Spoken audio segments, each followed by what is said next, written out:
Well, this is great. Welcome everybody to Pinot with the President. I am here with my good friend Gary Goldberg. Thank you for being a part of this today and for the conversation that we're going to have. We like to talk about the wine, and that's always, the Pinot. It's Pinot Noir for people who like reds, and Pinot Grigios for people who like whites. And so, and tonight we're featuring a wine called Balistreri. Now, there's a cool story behind this because earlier this summer, we did a little event around our golf tournament, and Newmont has been the sponsor of our golf tournament for years.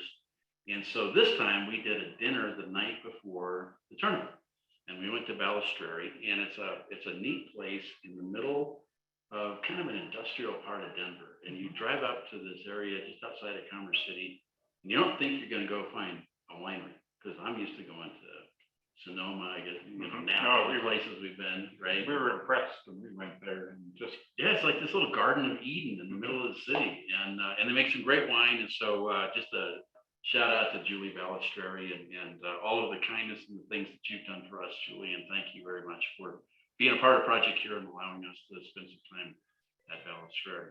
and have some of your wine. It was good wine, And the port was really good. Two port was there, yeah. Well, and then they had the chocolates, I guess, with the port tasting and all of that stuff. So yeah, we had 250, maybe 300 people. It's a great venue for that as well. So good night. Have to do that again. We'll do that again.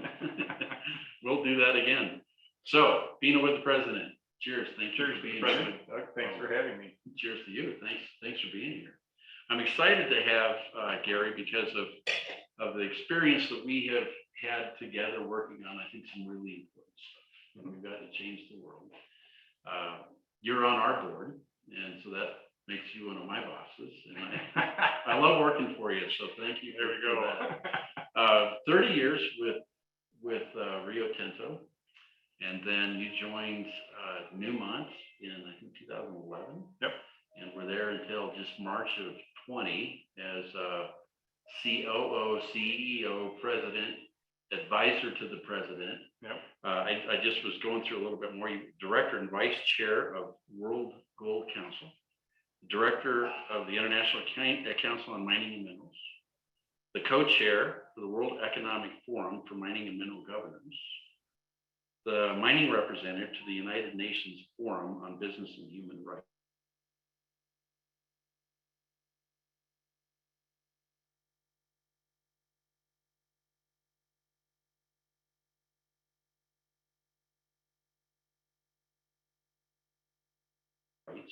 How did you get from Wisconsin and school to running the largest gold mining company in the world?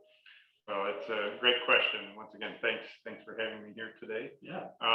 Actually, we used to take family vacations up to Colorado every summer, and we had relatives here, both in Grand Junction, up in Westminster. But my dad got into going around poking around gold mines, or mines, I guess, in Colorado. So we kind of got an interest in that. I liked science and math when I was in high school, and they offered a $200 a year scholarship for mining engineering at the University of Wisconsin at Platteville. So that's what got me going down that path. And after 4 years there and a couple of summer jobs, including one up here at Climax near Leadville and one in Ishpeming, Michigan, near in iron ore, I headed out to Kennecott in Salt Lake City for my first job, frontline supervisor. And kind of worked my way through, decided I wanted to get an MBA along the way to knock the corners off the engineer a little bit, but a little more in business, and worked my way up through the front lines there and became mine manager. My long-term career goal when I started was to be the mine manager, and I did that by, I think, age 30 or 32. Awesome. So, yeah. And then started moving. Both our kids were born in Salt Lake, and then we moved to Craig, Colorado. Yep. Coal mine there for about a year and a half, then to London for a couple of years, where I got to see 25 countries' capital cities before I'd ever made it to Washington, D.C. So this kid from Wisconsin never expected to do all this. Then moved from London to Gillette, Wyoming. Yeah. Where I was COO and then CEO for Kennecott Energy. I became CEO right at the end of 1999. So been in CEO roles basically for about 20 years. Moved from there to Australia for 3 years, coal and allied, coal business in New South Wales and Queensland. We had some operations. And then after 3 years there, US Borax, Mhm. combined that with some other industrial minerals businesses, moved the headquarters from California to here in Denver 13 and a half years ago. Yeah, And yeah. that's what, or actually 15 and a half years ago, we moved here 13 and a half. Mhm. And then after 30 years with Rio, where I had some great experiences, made the jump into Newmont. I like their approach to safety and sustainability were key for me, and I like the potential as a whole 2-block move. Sure. So the shortest move we've made, versus over Right. oceans, Right. and from COO to CEO, and really enjoyed some challenging times. Yeah. With where gold price went, I think I took over and gold price promptly dropped. That was Mhm. kind of a theme in my career as I went to different places. Coal prices seem to do that. Right. Copper prices seem to do that. But really enjoyed the whole journey along the way, both at Rio and at Newmont. And then, as you say, retired as CEO, became an advisor for about 6 months. Yep. For about the last 2 years, along with COVID, we've been figuring out what retirement's all about. Right. Well, you didn't retire long. You joined the board of BHP, right? Yes. And that leads me to this question. I want to come back to the safety and sustainability thing, because I think that's really important. But we're reading every day about how, in Colorado here, we're supposed to have something on the neighborhood of 5 million electric cars here shortly. We're trying to go to clean energy. That all involves a lot of money. I know BHP does a lot with nickel, which you have to have for lithium batteries, copper. Where do you see the future of mining, and what do you see as some of maybe the obstacles and some of the benefits of going into mining now? No, it's a great question. One, you hit on two of what in BHP they call future facing minerals, in Yeah. terms of what's going to be needed going forward.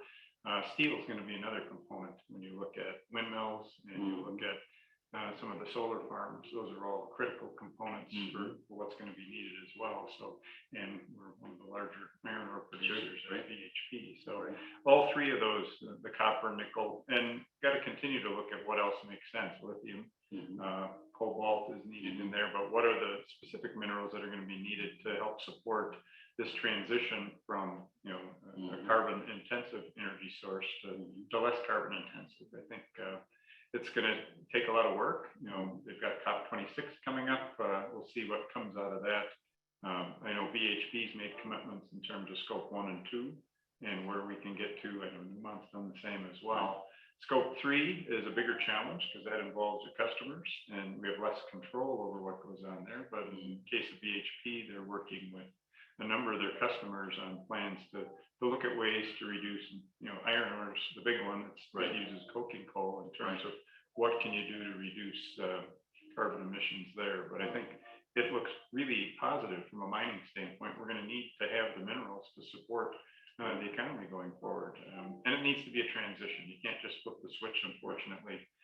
The technology on renewables has gotten a lot better in terms of the efficiency and its cost effectiveness. So I think just like we saw a big switch away from coal to natural gas in this country over the last decade, that was driven less by the desire to reduce carbon emissions and more by the fact that it was cheaper to put gas. We had a lot of available gas versus the coal. Coal's still going to be around for a while, and so is petroleum. That's just going to be the nature of things as we make the transition, but ultimately moving to electric vehicles. I see Hertz just signed up to buy a bunch of Teslas, so we'll see how that works out going forward. I haven't got my first electric car yet, but I'm thinking about it. We're building a house, so we made sure we put room in there for a charger to be able to have that once that comes around.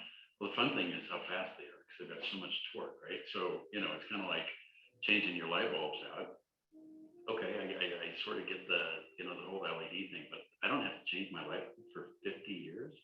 That's a good investment. Yeah, I need to get some of those. My LEDs don't seem to last that long. Mine don't either. That's what they said at the store. I know, they said that. Well, I think one of the things I was really surprised at was how long it takes to develop a mine site from the time that you actually find the minerals to the time that you put a shovel in the ground. I mean, well ahead of the time that you actually get what you're looking for out of the ground. That's a long, long uptick, isn't it? Yeah, and can be decades. I think, typically your first people on the ground are your exploration folks, Yeah. and making sure you have your community people right along the way with you to make sure you understand what are the needs of the local community, and make sure you communicate. 'Cause, you know, you just show up and start drilling holes, that's not going to go over real well with the locals. So I think that's an important part of it. Suriname is a good example of where actually the deposit was probably found back in the 60s or 70s.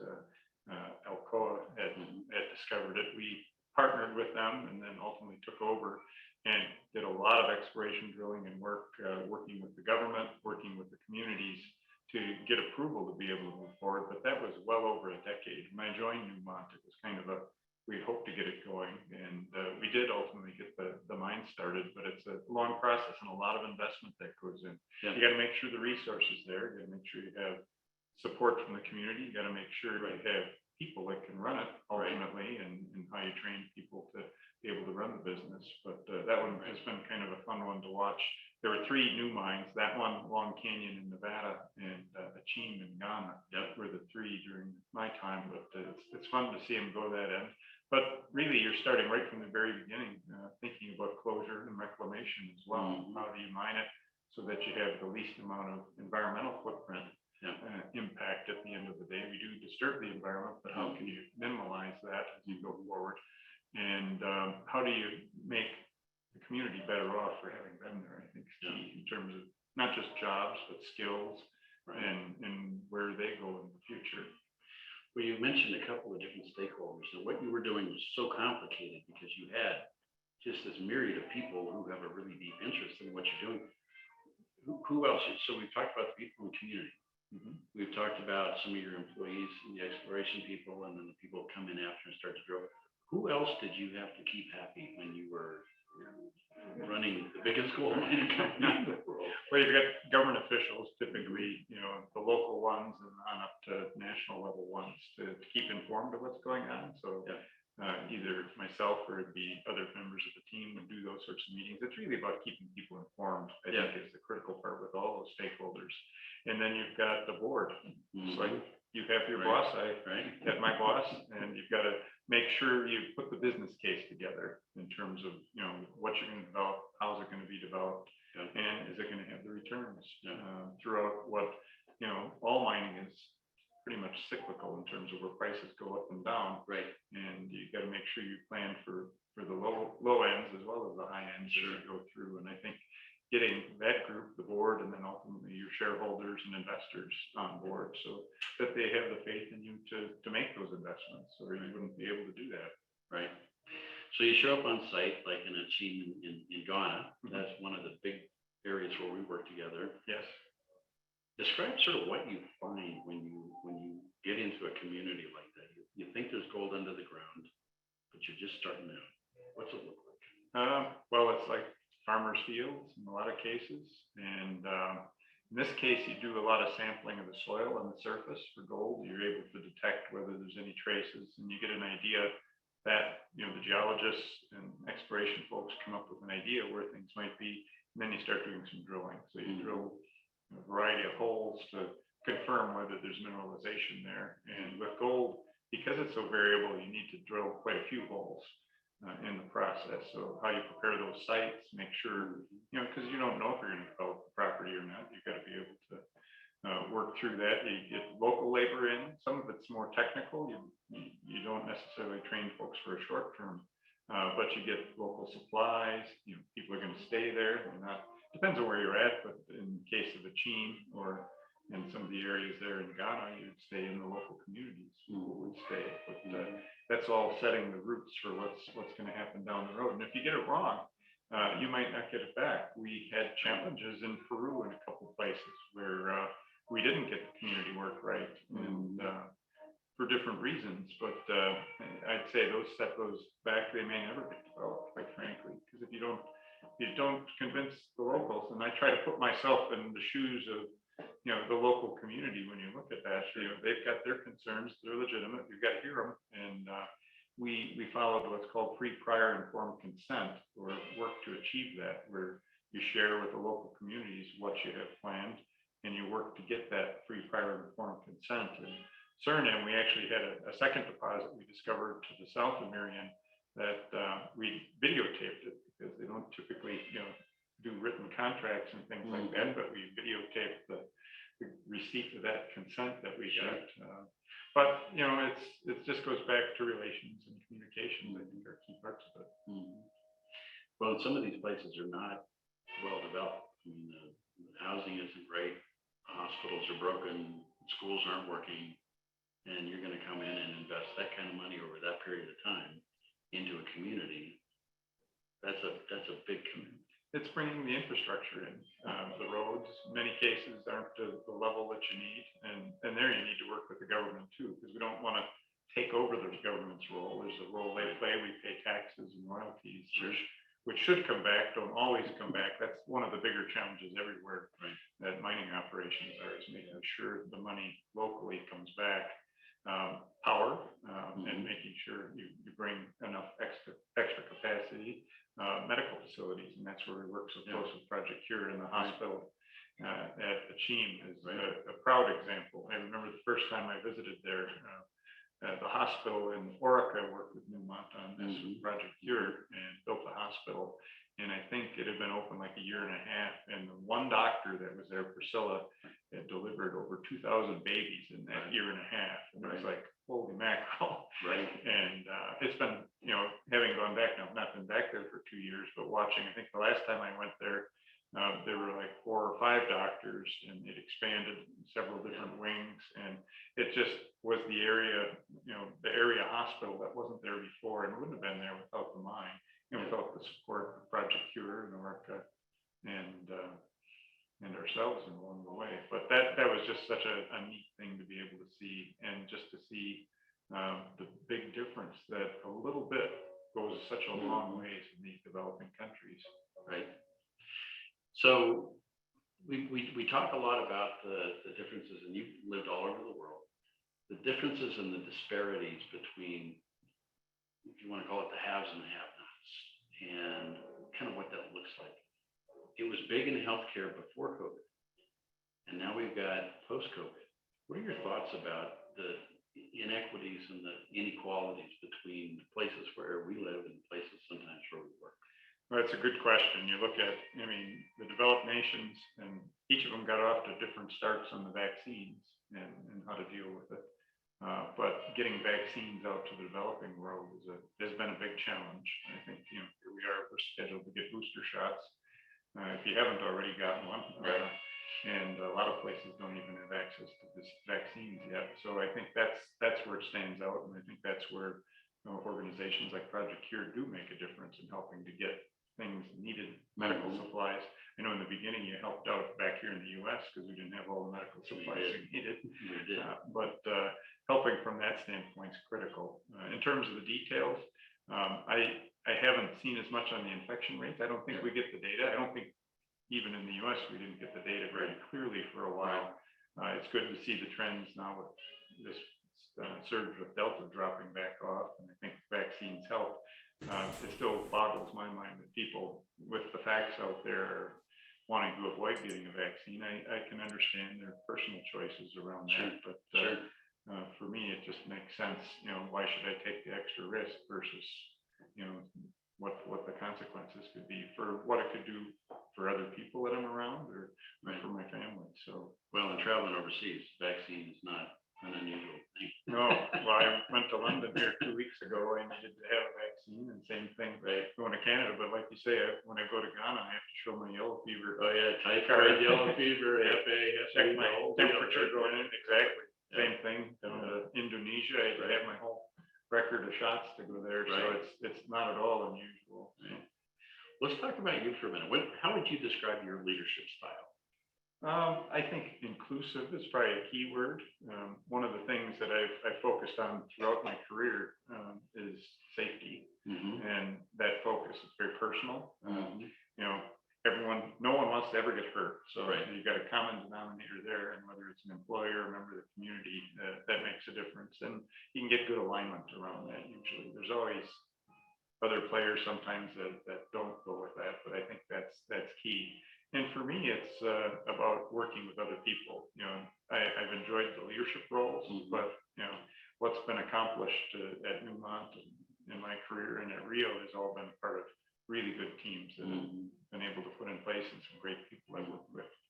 Would you describe yourself as a servant leader? Yeah, I'm not sure What that means? exactly what that means. Well, fair enough. I mean, there's books written on it, and nobody seems to agree on that, right? Well, I like to support my team, Sure. and I like to see them develop, and like to see, people who, I look at where I was, 40 years ago, just starting. Last week I had the opportunity, there's a Women in Mining US group that got together in Salt Lake, and I moderated a panel with 3 really good, great leaders, all female general managers of mines in the US, and just neat to hear what they're going through, the lessons they've learned, the challenges, but really where it's going. So I'm really confident of the future. So for me, it's, where does that future talent come from, and making sure you give them the space to develop is kind of where my service would be. I remember the first time we went into a meeting at your offices, and we sat down in a conference room, and I'm trying to remember Matt King was there, and Scott Lawson, I think, was there. Anyway, somebody started the meeting with a safety lecture on briefing, on where the fire exits were, and I got to tell you, when it first started, I thought they were kidding, and then I realized you guys are really serious. And every time, including when we would do the golf tournament, we would start every meeting with a safety briefing, right? It's really hot out here today. Make sure you stay hydrated and put some sunscreen on. I mean, it's all about safety. Yep. And it's like all of us, you get focused on other things and you forget, you get in a rush. Right. And it's really meant to kind of bring people back down, take time out and think about, what are the potential risks? Like when you come to a new place, how are you going to get out if there's an issue? Right. When you go to a hotel room, first thing I do is look on the back of the door and figure out where the stairs are. It's interesting when you go the stairwells and look, and there's mattresses stored there and cleaning supplies. You go, well, if I'm in a rush, that's going to be a problem. I shouldn't be there. But I think that's something that I feel proud of. It's something I learned at Rio Tinto, but brought to Newmont in the process. I brought it to the office. There was some pushback in the office at first. Why do we need that? But what warmed my heart most is when you hear stories of employees who've taken it home and their kids are doing safety shares with the parents and calling them out. Mom or dad, do this. Put your seatbelt on. Yeah, exactly. And, different sorts of things, working in the garden, you should wear gloves, those sorts of things. And, when you hear that back, that's the rewarding part for me, is it's made it full circle, and it's ultimately carrying back to the families. Yeah. Well, and so much of it, people talk about whether or not you're going to have a culture.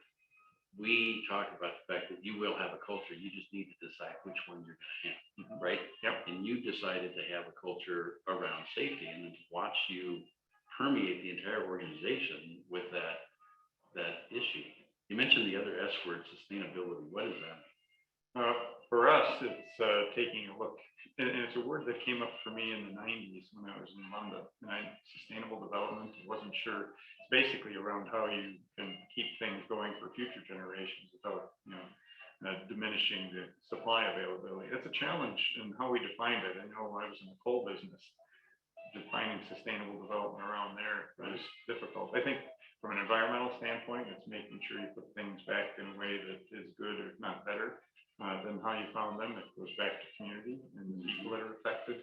Likewise, making sure we improve what their lot in life is once we've come through. And those are some of the focus areas that I would point to. I think the other piece, and at Newmont, having an effective strategy and defining what our purpose was, pulled all those elements: sustainable development, safety, and ultimately how we accomplish things. And doing it not just working with the board and coming out with it, but we worked with our senior leaders, worked throughout the organization, that people understood what our purpose was and what our values were, which were critical. And safety was one of those, sustainability was another one, and making sure that we did responsible development. And people want to come work for a place. It's part of why I wanted to go to Newmont. Right. And ultimately, our challenge is to attract talent to continue to be able to be in a position to beat competition. So another term that was sort of created about that same time was this whole notion of corporate social responsibility, right? What is that? For me, it's, and whether it's that or ESG is the big term that you're hearing a lot in ESG investing, Right. environmental, social, and governance, and really making sure that you're looking after all of those areas, and it's not just what you accomplish, it's how you accomplish it is kind of the way I look at it, whether it's on a personal basis or company basis. So making sure, once again, the environment, and that's not just the environment we're used to, it's the social environment in which you create. Governance, back to the board and what's the structure, if the leaders at the top, which really starts at the board level, aren't kind of reflective of what you're trying to accomplish and supportive of that, Right. you're not going to get there. Right. And I think that's critical because people see that. And, when board director, I look forward to getting out and visiting more sites here in the future, but when we're out doing visits, that's a key part of what, I'm hopefully reinforcing by asking questions and trying to understand.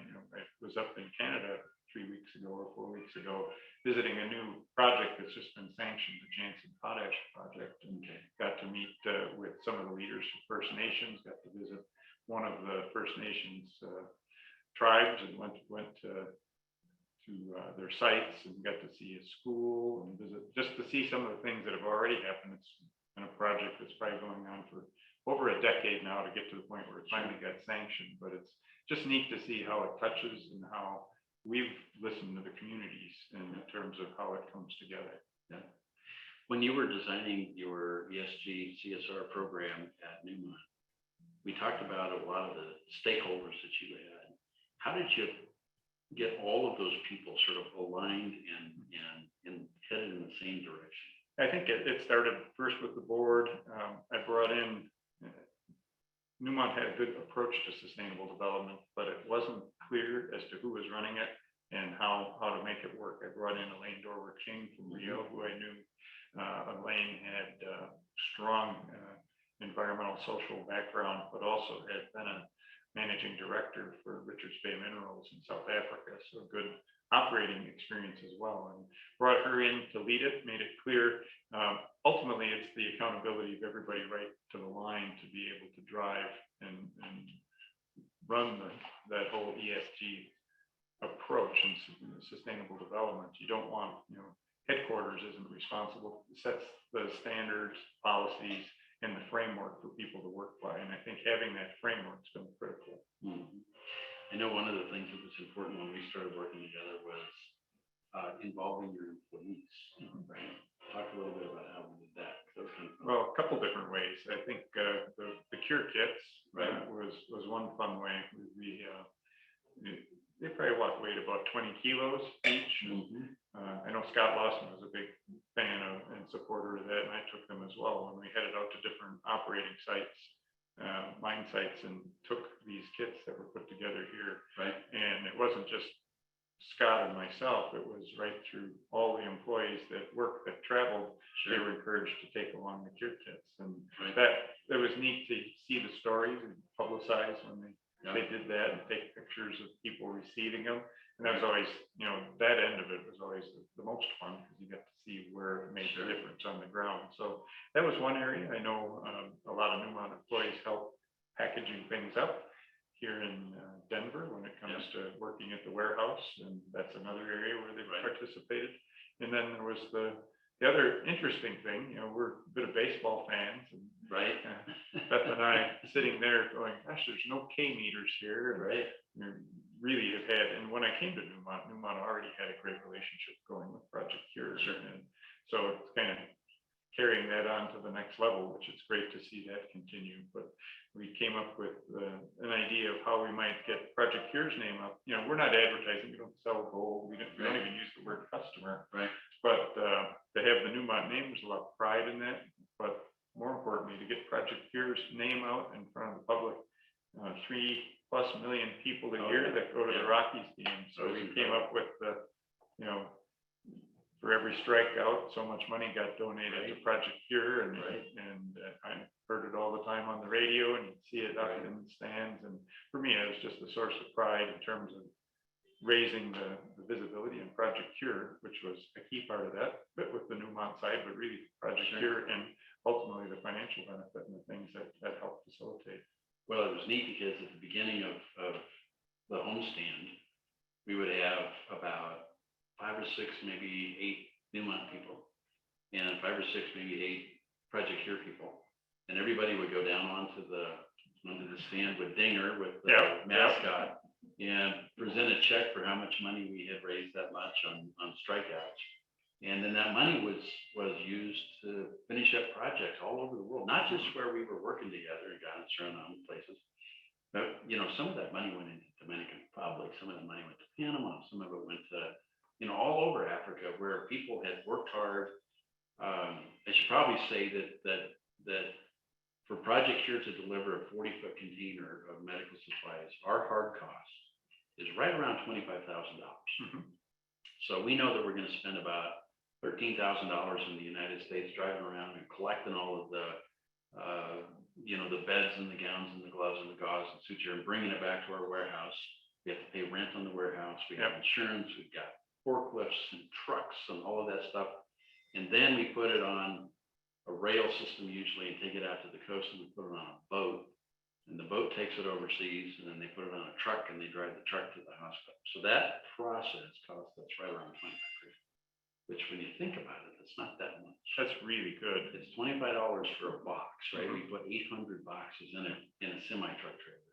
So it's $25 a box. I know if we send a letter by DHL to Ghana, it's going to cost us $50 to send a letter. This is a whole box full of stuff.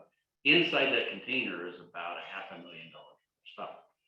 So when you sponsored the delivery of those containers, you weren't just giving the community the $25,000. You were giving the community $500,000 of resources. In some of these places, the average wage is what, $3, $5 maybe a day, and they're working 12 hours a day. I know you paid your team more than that, but I mean, just the average person living in that community. So we're making a huge, huge, huge difference. And then when you were carrying those kits, there's about $2,000 worth of stuff that goes in those bags. And it's going right to the doctors that are saving the lives sometimes of employees, your employees' wives, your employees' kids, the next door neighbors, and really trying to elevate that. So you did that in the communities where we were working together, but then the Rockies money really supported those same projects in places where you didn't work, which is perfect. That's, it wasn't meant to be just specifically for the Newmont communities. We kind of hope maybe the Rockies might play a little better, but I don't think that made a huge difference. I know, man. At the end of the day. Exactly. Actually, the one time they did make it to the postseason once. That's a good. Now, you mentioned a lot of logistics, and I kind of turn a question back to you on with COVID and the issues you see at the Port of Los Angeles and all the congestion and container availability. What has that done to costs?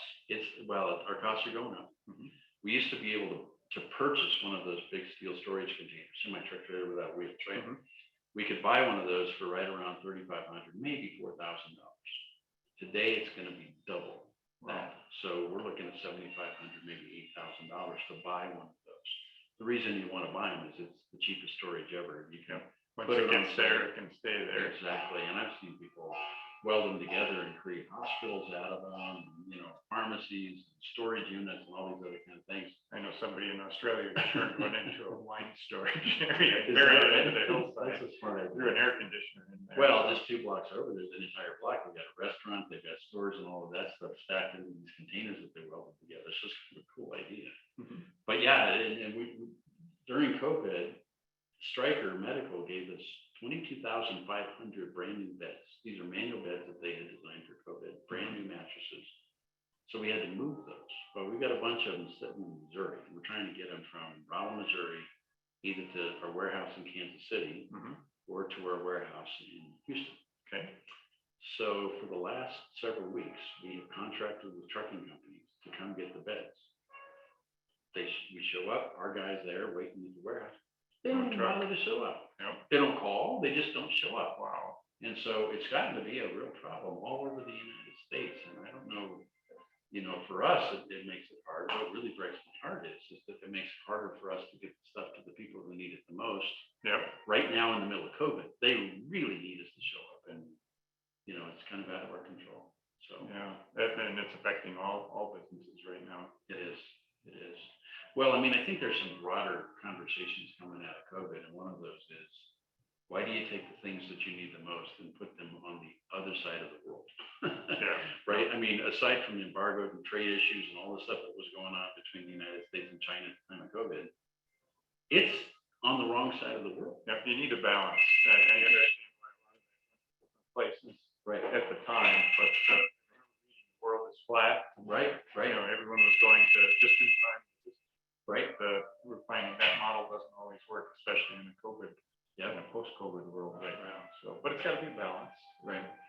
So There's one other point that I wanted sure. to raise as you went through that I really was touched by the Helping Babies Breathe program in Ghana, which and it was pretty simple. You bring an aspirator, you do some training. Right. But I got a note from a nurse who had gone over to Ghana.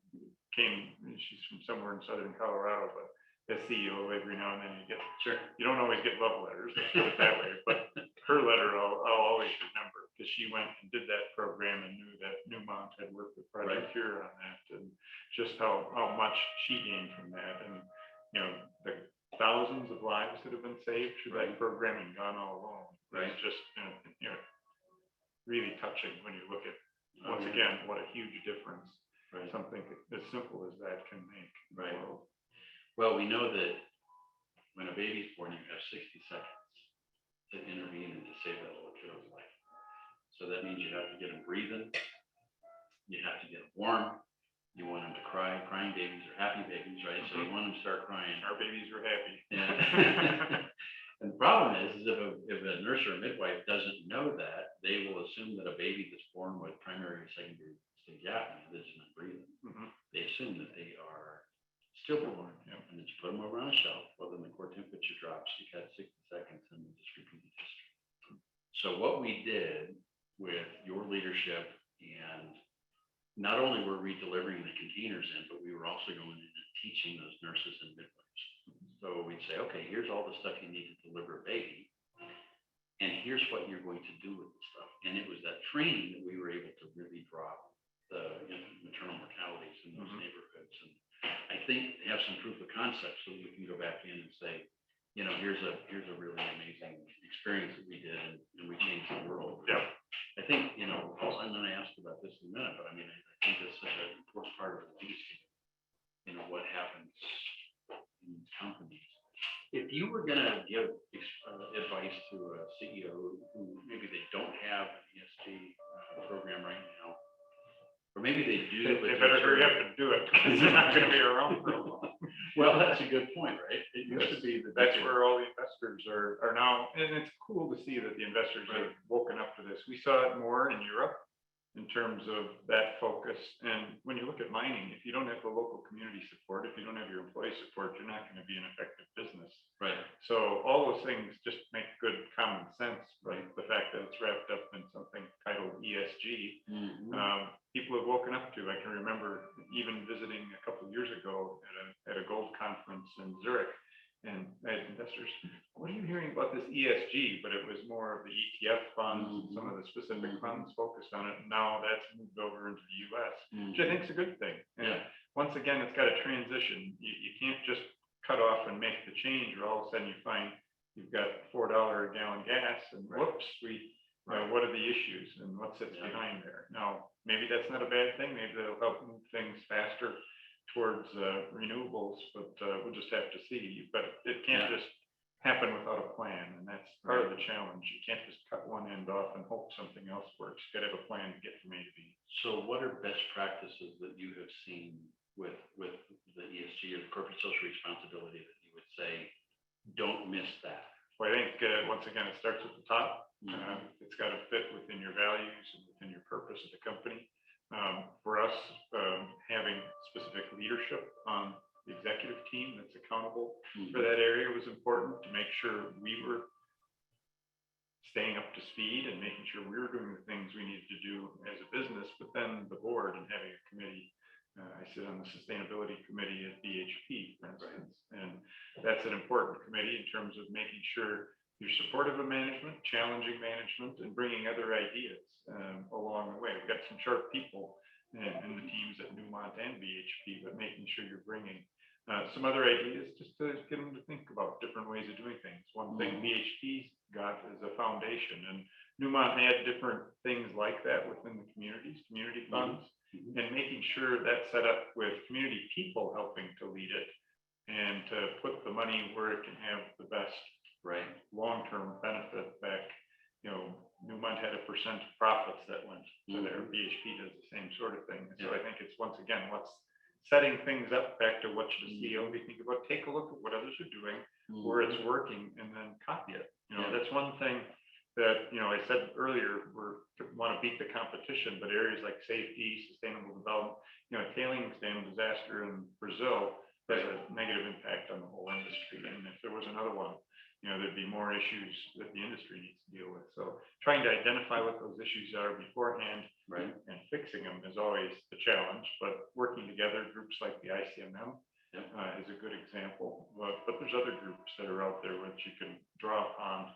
NMA has what's called Core Safety Program, which I was involved when that came along, but it's sharing best practice on safety and how to raise the bar on safety performance in the industry.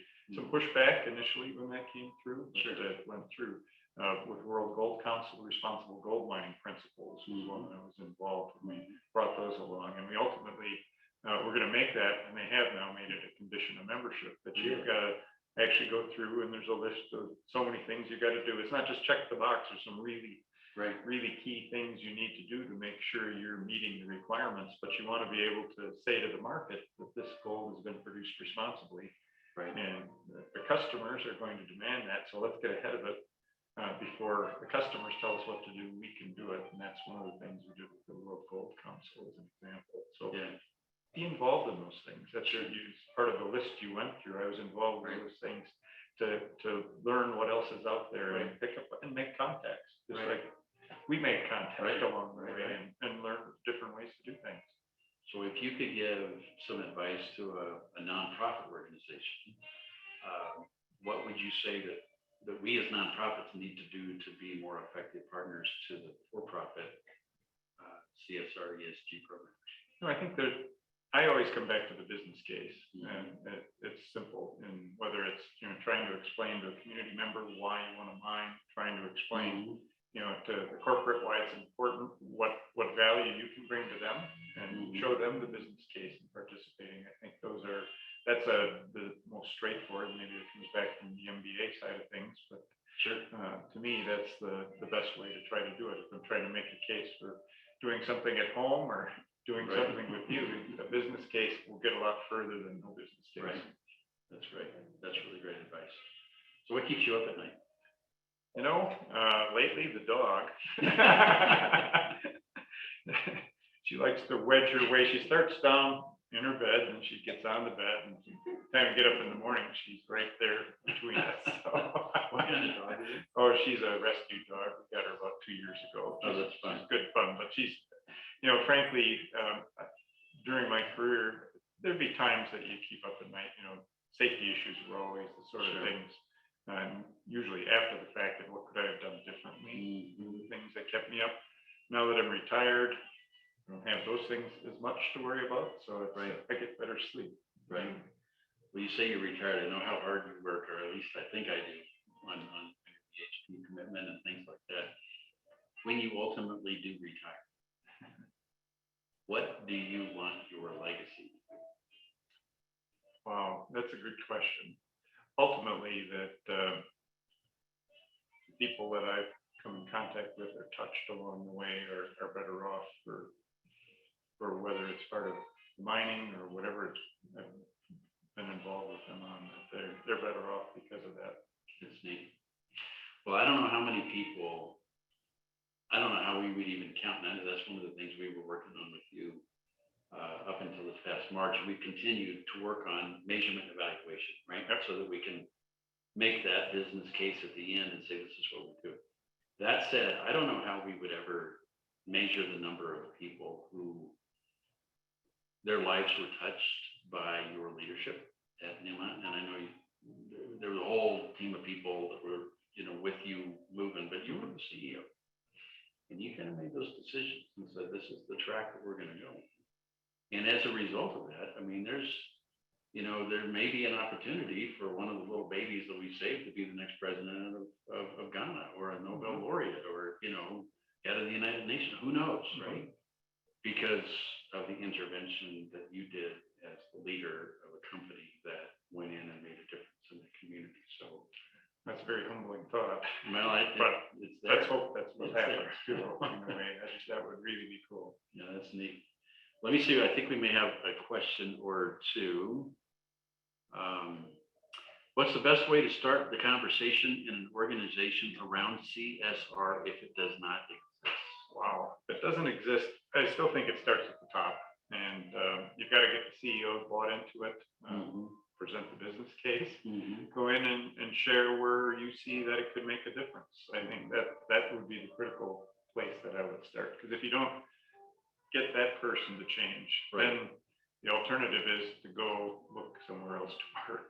Well, and they're doing it. Right? Yeah, I know we attracted talent at Newmont. I know BHP does, right?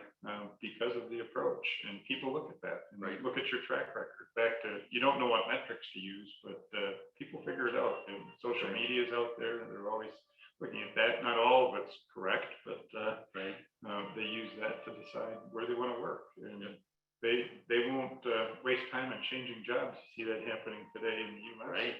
4.5 million people changed jobs last month. Yes. Looking for purpose, right? Exactly. Yeah. So that would be my advice. Do you have any advice? Well, I think you're exactly right. I mean, you have to have leadership around it. And I think, we've had the conversation, in fact, with some of the people on your team, the competition of hiring those bright young minds coming out of, the different mining and engineering schools. And the young people were sitting at the desk and saying, well, I want to ask you a question. What is it that you're really doing to make this world a better place? Because if I'm going to sign on, then I'm going to want to sign on to a company who's serious about this. And, I hope that what we were doing together with, okay, Saturday afternoon, 2:00, you're down at Project C.U.R.E. loading a container that's going to get unloaded in Ghana by your other colleagues, right, on the other side of the world. I hope that helped in recruiting the bright young minds that you needed to run a really great organization. Oh, it clearly does. You know that's the case in terms of it gives people a sense of fulfillment and what they're doing, and it does really make a difference, and they get to see that something tangible. It's not just out there, which I think is critical. Somebody asked a question: Is there a CSR boot camp? I guess I kind of went through it in my career, and a lot of that's evolved. You look at the mining industry, and you say mining, you look at how movies portray mining. You look at Avatar, where they not only went to another planet to mine, they took the headquarters and put it on a bulldozer to go rip things apart in another world. Not the best image. So I think a key when you look at mining is to look forward facing. There's an event here with the Mining Hall of Fame out of Leadville, and they're talking about focusing forward rather than dwelling on the past. We have a past legacy that needs, it's not the way we do things anymore. What I joined 40 years ago has changed dramatically. We talked about safety, obviously, but talking about sustainable development, talking about reclamation was just getting going. Biodiversity, wouldn't have known how to spell it, let alone what that all meant in terms of what's different. Attracting the talent. It was a very male-dominated business that's now moving in the right direction. BHP has set an aspirational goal to be to gender parity by 2026. Moving towards that, leading the industry towards that. And but if you don't set some targets and work towards it, you want good qualified people at the end of the day working. It doesn't mean we're going to ditch males to bring in females, but we've got to develop the talent from the ground up. You got to get kids interested in it in grade school and in high school to go on to college. Maybe a $200 scholarship to go to Platteville isn't going to do it, but I think that does make a difference at the end of the day. I'm curious, when you have conferences, is there a track now around ESG or CSR within let's say a mining conference? Yeah, that tends to be the theme. I mean, it was diversity and inclusion. Sure. Obviously is a big theme. I haven't attended too many conferences. Everything's been virtual here the last Exactly. couple of years. But the diversity and inclusion piece, and inclusion, isn't just about making sure women can come work at a place. It's how people can feel that they can contribute to their best at an organization. And that can be any type of people. Sure. Along the way, which I think is a critical part. And that's one, another one of those journeys that we hadn't learned in school. Once again, back to the boot camp. But learning through best practices, a lot of this is shared online. And I think just that's a good starting spot. And then looking for companies that do it well, will work for them. Right. Well, and I would imagine that there's a lot of what I call stealing from your cousins, right? There's a related industry. Maybe it's, not necessarily the oil and gas extraction has done really good in the safety side. The timber industry has had a lot of different challenges. So the natural resource side, but there's a lot of technology used in the mining business today. And I'd say we're at the forefront in many areas. People wouldn't think of that. Sure. But the fact that I can tour a mine on the other side of the earth with virtual reality headset on here, I was talking to our kids about that the other day. Wow, they've never even had one on yet. And I said, well, I could tour mines with that without having to go travel to the other side of the earth. Back to carbon impact of not flying in a jet to go somewhere, and able to just do it and not physically leave. Sure. I think there's some advantages to that. Safety. Yep, oh, definitely Sure. that. And take people away from where the potential hazards are. Right. Let's see if there's any other questions here as we wind up.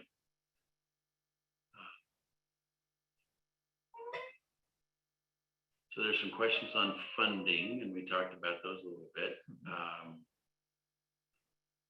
Yeah, we've got some friends with us from Ghana, or from Congo rather, and the kind of things that we are working on. So, yeah, a couple of the questions are on funding, and that's where I just again would come back and just say thank you for what you did at Newmont to underwrite those expenses to get those containers into those communities and really change people's lives. Yeah. Well, part of when the people in Newmont sit back and decide how much you have, and times weren't always good through this. You've got, once again, the cycles, and we hit some low cycles in there where I think gold price dropped $400 an ounce in about a 2-week period right after I took over as CEO. But we sit back and look, where can we make a real difference, and where does it make sense? And to work with a partner like you and the team at Project C.U.R.E was really one that we've committed to. Newmont was committed to it coming in, and we've continued to sustain, or they've continued. Can't use the we. I'm retired now, but it's been good to see Newmont continue that. The good people have left a great team. Yep, they're good. So that's neat. Well, thanks for this. Thanks for our evening together. Thank you for your leadership and your partnership and your friendship over all these years. And it's great to have you on our board. And we just continue to work on that legacy. Yep. Well, I continue to learn a lot about what works, how Project C.U.R.E works in the background here that I never would have known had I not gone on the board. So sharing more about what goes on that. Thank you. I won't get into your business. It's Thank yours you. to run. That's an Now we important love thing. having you. Nose in, fingers out. I think one of our directors used to say. I think that's funny. the right way to do it. But That's funny. Doug, thanks for having me. Thanks for everyone online. Yeah, thanks for everybody joining for being here. This is And really great. hope you Cheers. enjoyed a good Pinot. Absolutely. We certainly have here. Great. That was very. This is wonderful. Hey, thanks everybody. Great to see you. Stay tuned for the next Pinot with the President. We will get that information out to you and look forward to having you join us again. If you're in one of our 7 cities, Denver, Phoenix, Nashville, Houston, Chicago, Philadelphia, Kansas City, come out and play. We're changing the world, and we really want to have you be a part of this. So thanks again. We will see you soon. Night.